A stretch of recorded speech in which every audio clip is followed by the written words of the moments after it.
دوستان عزیز سلام. ما تو توضیحات قبلیمون تو بروشورمون هم هست که ما یه پتانسیل متر روی بورد داریم که برای اسپیکر هستش.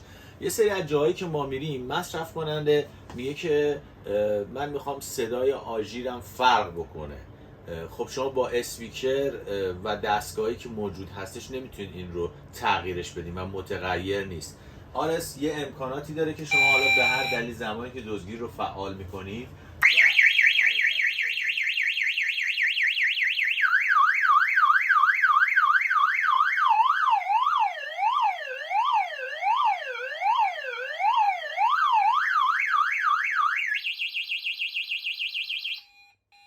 شما میتونید کارو بکنید و هیچ اتفاقی هم نمیفته.